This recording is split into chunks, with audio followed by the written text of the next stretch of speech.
मेरे प्यारे बच्चों, अगर आप लोग भी इस बार 2026 में यानी कि 25 फरवरी को अपना विज्ञान का पेपर देने वाले हो।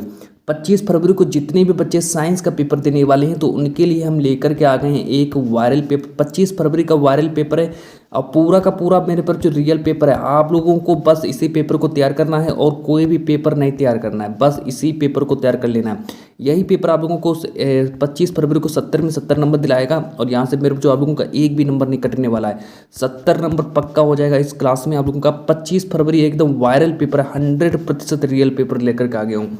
हमारा कोड है 817 DH। पेपर देने जाना तो अपना कोड देख लेना कि ये 817 DH का पेपर है। सुबह सुबह ही इसको पढ़ करके जाना, क्योंकि अगर आप लोग इस पेपर को सुबह पढ़ोगे और फिर अगर पेपर देने जाओगे तो आप लोगों को पूरा पेपर याद बना रहेगा। पूरा सेम पेपर मेरे जो मैं आप लोगों को दे रहा हूँ, बस आप लोग इसको तैयार कर लो, है ना। अब चलो यहाँ से देखो, सबसे पहले क्या करना है कि पेपर देने जाना। जब ये वाला पेपर जब आप लोगों को बोर्ड एग्जाम में दिया जाए तो सबसे पहला काम आप लोगों को यहाँ पर करना, अपना अनुक्रमांक लिख देना, अपना नाम लिख देना, ताकि जब एग्जामिनर जब आप लोगों की जब कॉपी चेक करे तो उसको पता चलेगी कि ये कॉपी किसकी है। तो नाम पहले वो देखता है। पेपर मैंने आप लोगों को दे दिया है। आप लोगों का पेपर है 817 DH का पेपर है, विज्ञान का पेपर 2026 विज्ञान का पेपर है। पूर्णांक हमारा 70, समय 3 घंटे 15 मिनट।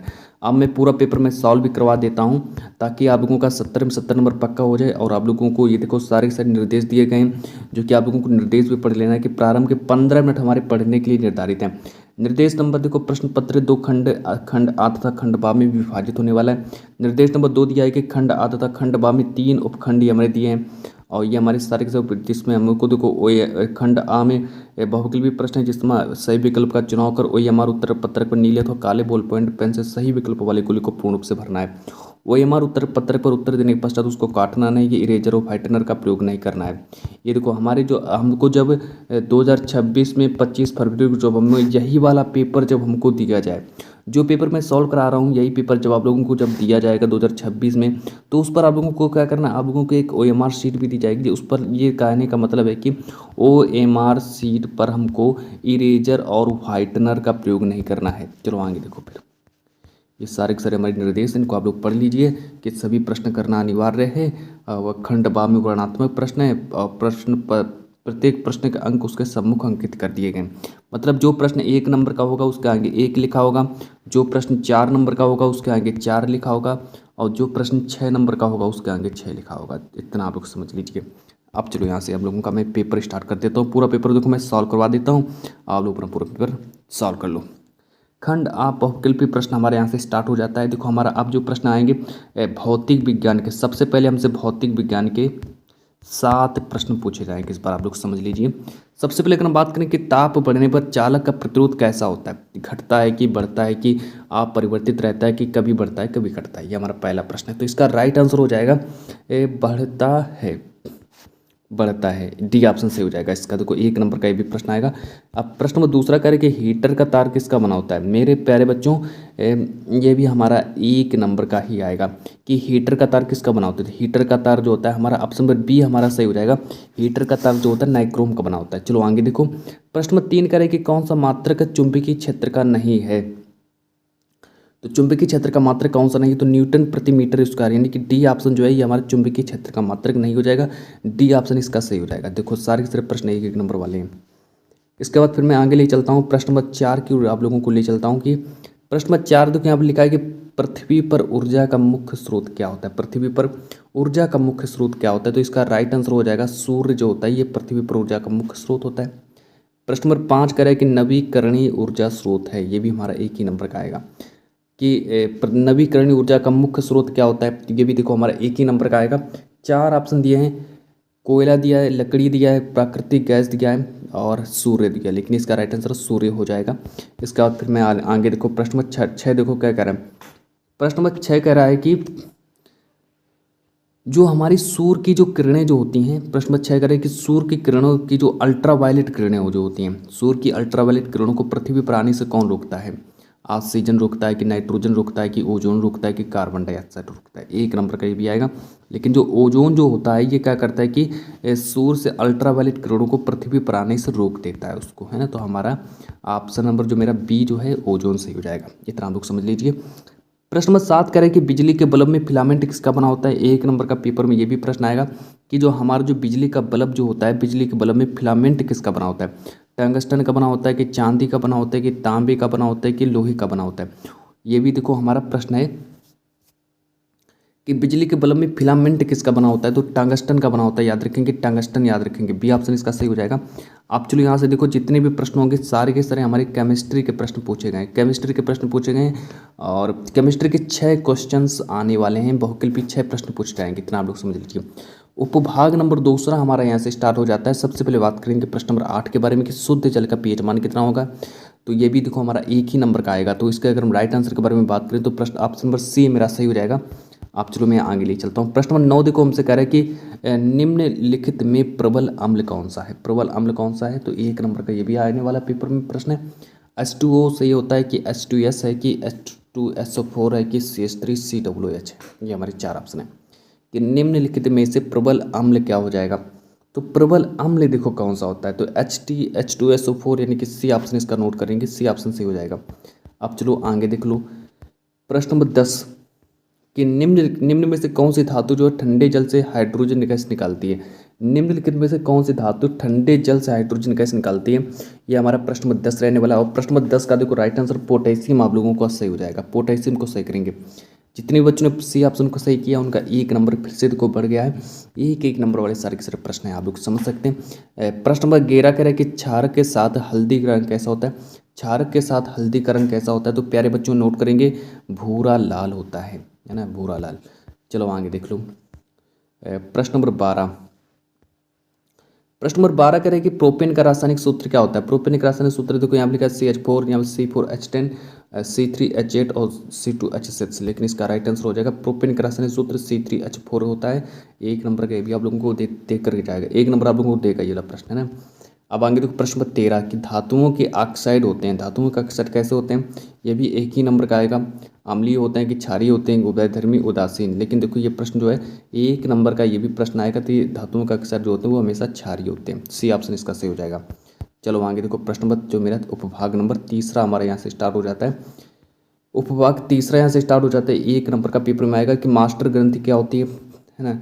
तो मास्टर ग्रंथि जो होती है पीयूष ग्रंथि को हम मास्टर ग्रंथि कहते हैं। डी ऑप्शन भी इसका सही हो जाएगा। चलो आगे देखो फिर है ना, पूरा का पूरा पेपर मैं आप लोगों को सॉल्व करवाने वाला हूँ। अमोनिया का यूरिया में परिवर्तन करता है कौन करता है, तो अमोनिया के यूरिया में परिवर्तन कौन करता है। 1 नंबर का पेपर में आने वाला प्रश्न है।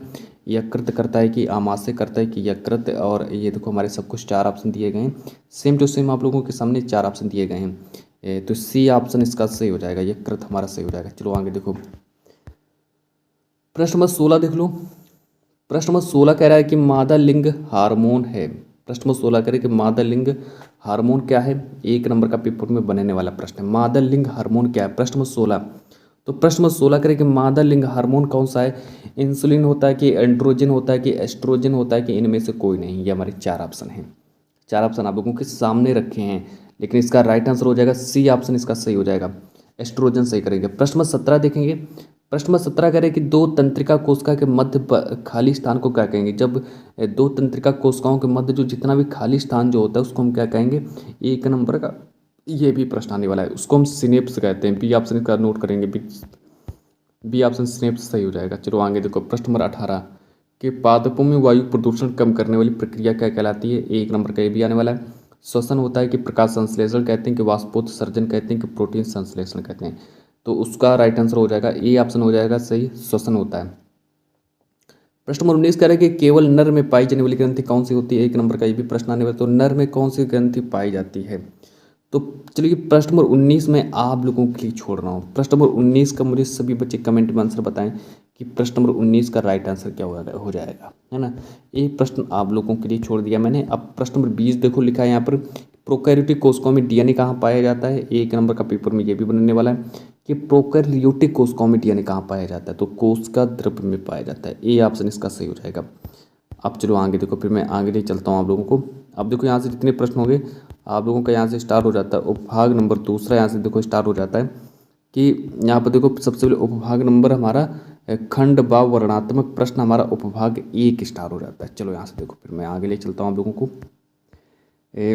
यहाँ से जितने प्रश्न होंगे सारे के सारे उपभाग नंबर 1 के प्रश्न बता रहा हूँ। उपभाग 1 के प्रश्न होंगे जिसमें हमारे फिजिक्स यानी कि भौतिक विज्ञान के प्रश्न होंगे। सबसे पहले अगर हम बात करें प्रश्न नंबर 1 के बारे में कि दूरदृष्टि दोष क्या है, इसका निवारण कैसे किया जाता है, 2 नंबर का पेपर में ये भी प्रश्न आने वाला है। फिर दूसरा प्रश्न हमारा है कि एक 3 सेंटीमीटर ऊंचाई की एक वस्तु अवतल दर्पण से 8 सेंटीमीटर की दूरी पर रखी है, जो 4.5 सेंटीमीटर ऊंचाई का आभासी प्रतिबिंब बनाता है। प्रतिबिंब की स्थिति तथा फोकस दूरी ज्ञात करो। तो 4 नंबर का पेपर में ये प्रश्न हमारा बनने वाला है। भौतिक विज्ञान का है, 4 नंबर का आएगा, है ना। प्रश्न दूसरा कह रहे हैं कि निकट दृष्टि दोष क्या है, किरण आरेख द्वारा समझाइए किस लेंस द्वारा यह दोष संशोधित होता है। सबसे देखो निकट दृष्टि दोष क्या होता है ना। जब कोई व्यक्ति निकट की वस्तु पास मतलब देख लेता है, दूर की वस्तु नहीं देख पाता, तो उसको हम निकट दृष्टि दोष कहते हैं। ये भी 2 ही नंबर का आएगा। दूसरा प्रश्न कह रहे कि आकाश का रंग नीला क्यों दिखाई देता है, व्याख्या कीजिए कि आकाश का रंग हमको नीला क्यों दिखाई देता है। तो 4 नंबर का ये भी आएगा, 4 नंबर का ये भी आएगा। 4 4 8 नंबर आप लोगों के पूरे हो गए। चलो इसके बाद प्रश्न में तीसरा नोट कर लो कि एक समान चुंबकीय क्षेत्र में धारावाही चालक पर बल जो होता है किन किन बातों पर निर्भर करता है, इस बल की दिशा ज्ञात करने के लिए नियम लिखिए। तो 2 नंबर का ये भी, 2 नंबर का ये भी कि स्पष्ट दृष्टि की न्यूनतम दूरी कितनी होती है। 4 नंबर का पेपर में बन गया हमारा प्रश्न। प्रश्न नंबर चौथा देखो, नेक्स्ट प्रश्न कि मानव नेत्र का नामांकित चित्र बनाइए तथा मानव नेत्र द्वारा रेटिना पर प्रतिबिंब निर्माण का किरण आरेख द्वारा मतलब स्पष्ट करना है। तो 6 नंबर का ये पेपर में आएगा। अथवा करके लिखा है कि 4 ओम, 8 ओम, 12 ओम, 24 ओम प्रतिरोध की 4 कुंडलियों को कैसे संयोजित करेंगे कि अधिकतम न्यूनतम मतलब सब कुछ प्राप्त हो सके। तो इतना आप लोग समझ लीजिए। हमारे देखो भौतिक विज्ञान के क्वेश्चन होंगे जो मैंने आप लोगों को बता दिए हैं। अब आगे देख लो, ये देखो सारे केमिस्ट्री वाले प्रश्न हैं। उपभाग नंबर 2 में जितने भी प्रश्न होंगे सारे के सारे केमिस्ट्री के प्रश्न रखे गए हैं। तो सबसे पहले प्रश्न नंबर 5 के बारे में बात करेंगे कि विद्युत रासायनिक श्रेणी के किन्हीं 2 गुणों का उल्लेख करिए। और बी ऑप्शन बी प्रश्न है कि रासायनिक अभिक्रियाओं से आप क्या समझते हैं, एक उदाहरण भी दीजिए। तो इतना जो प्रश्न है हमारे देखो 4 नंबर के भी प्रश्न बनने वाला है ना, 4 नंबर का आएगा। अच्छा फिर यहाँ से देखो हमसे प्रश्न नंबर 6 करें कि निम्नलिखित संक्षिप्त टिप्पणियाँ लिखिए, है ना। हमको 2 टिप्पणियाँ पूछी जाएंगी। एक टिप्पणी हमारी 2 नंबर की होगी, दूसरी टिप्पणी जो होगी वो भी हमारी 2 नंबर की होगी। तो 4 नंबर वो भी हमको दे करके जाएगा। देखो ये वाला उदासीनीकरण अभिक्रिया पर टिप्पणी लिखना है और अपचयन अभिक्रिया पर भी हमको टिप्पणी लिखना है। तो ये हमारे देखो 2+2 यानी कि 4 नंबर का ये भी हमारा बनने वाला है। चलो आगे देखो, यहाँ से स्टार्ट हो जाता है क्या होता है जबकि केवल संतुलित रासायनिक समीकरण लिखना है। 6 नंबर का आप लोगों का बनेगा कि सोडियम ऑक्साइड की जल से क्रिया कराते हैं, शुष्क बुझे चूने से शुष्क क्लोरीन गैस की क्रिया कराई जाती है। एथेनॉल को सांद्र H2SO4 के अधिकता के साथ 160 डिग्री सेंटीग्रेड से 170 डिग्री सेंटीग्रेड तक ताप पर गर्म किया जाता है। एथेन को वायु में जलाया जाता है। तो 1 2 3 4 5 6 क्वेश्चन बन गए। 6 क्वेश्चन हैं, 6 नंबर का पूछा जाएगा, है ना। तो इनका आप लोग स्क्रीनशॉट कर लीजिए। एक प्रश्न और है, अथवा करके लिखा है कि बेकिंग पाउडर का नाम मतलब रासायनिक नाम एवं और सूत्र क्या है, इसको बनाने की विधि एवं 2 प्रमुख रासायनिक गुण समीकरण देते हुए लिखिए। तो इतना आप लोगों को समझ में आ गया होगा। अब देखिए यहाँ से स्टार्ट हो जाता है उपभाग 3। जितने भी प्रश्न होंगे सारे के सारे बायोलॉजी के क्वेश्चन होंगे। बायो वाले प्रश्न है। सबसे पहले प्रश्न नंबर 8 के बारे में बात करेंगे कि निम्नलिखित में प्रत्येक का एक उदाहरण दीजिए। 4+1 4 × 1 मतलब 4 नंबर का आएगा। विखंडन क्या होता है, खंडन क्या होता है, इतना आप लोगों से पूछा जाएगा। इसके बाद फिर अगर हम और आगे बात करें तो ये देखो हमारे पहला ये है, दूसरा ये, तीसरा ये, चौथा ये। तो चारों के चारों प्रश्न 4 नंबर के आएंगे। चलो आगे देख लो।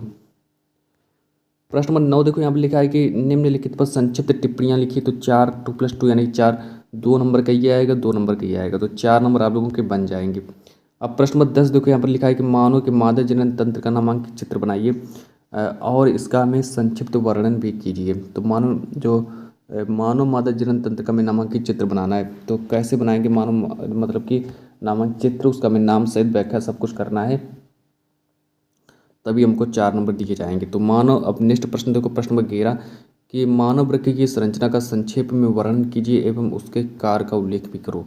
तो 6 नंबर का पेपर में हमको देकर ही जाएगा। प्रश्न एक अथवा करके लिखा है, अथवा करके दिया है कि पौधों पर निम्नलिखित पर संक्षिप्त टिप्पणियाँ लिखिए। तो संक्षिप्त टिप्पणियाँ जैसे पौधों में गुरुत्वानुवर्तन, मनुष्य में वृद्धि हार्मोन और विषमपोषी पोषण। तो ये देखो हमारा 2 नंबर का ये आएगा, 2 नंबर का ये आएगा, 2 नंबर का ये आएगा। मतलब 2+2 यानी कि 6 नंबर हमको दे करके जाएगा। इतना आप लोग समझ लीजिए। तो ये था हमारा, देखो वायरल पेपर है आप लोगों का, 25 फरवरी का वायरल पेपर मैंने आप लोगों को सॉल्व भी करा दिया है। और भी अब इस क्लास को मैं इतना ही मैं समाप्त करने वाला हूँ, क्योंकि पेपर तो मैंने सॉल्व भी करा दिया है। अब क्या दिक्कत है ना, तो चलिए मैं इस क्लास को इतना ही रखता हूँ।